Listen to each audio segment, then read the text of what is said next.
এখানে সব হেদায়েত হবে? দেখেন না কেউ বই রইছে গজবের মোবাইল হাতে রেডি, কারণ ওই গজবে আটকায় নিছে নিজের জিন্দেগিরে। সারা রাত ঘুম নাই, মোবাইলের মোরাকাবা। বউয়ের হক আদায় করে না, গজবের মোবাইল। সন্তানের হক আদায় করে না, গজবের মোবাইল। বন্ধুত্ব নষ্ট করে ফেললো মোবাইল। সন্তানের লেখাপড়ারে জবাই করে দিল গজবের মোবাইল। ঠিক নেই? এই মোবাইলটা নিয়ে অজাইয়াও মান্দা যদি নিয়ত করতো, আসছি একটু ওয়াজ মাহফিলে আলেমদের চেহারা দেখলো বরকত, একটু বয়ান শুনি তওবার নিয়তে বসি। শয়তান কয় না, মোবাইলটা ধইরা রাখ, বয়ান কানে দেওয়ার দরকার নাই, হুজুরেরা পুরান ওয়াজই করবে, নতুন কোনো ওয়াজ নাই, এডি সব তুই জানো।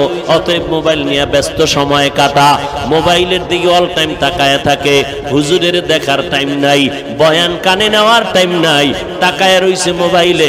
ছবিটা আইল নি ঠিক মতো, রেকর্ডিংটা ভালো করে হইল নি।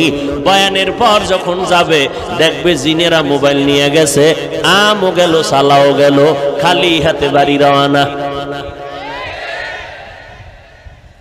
মোবাইল দেখায় মানুষের, এই জিনেরে দেখায়, দেখ মোনাজাতের পর যে নিবি আমারটা চলবে নি, দেখ দেখ জিনেরা কয় রেডি থাক, মোনাজাতটা হইতে দেরি, টের ভাবি যে পকেট খালি কেমনে হয়।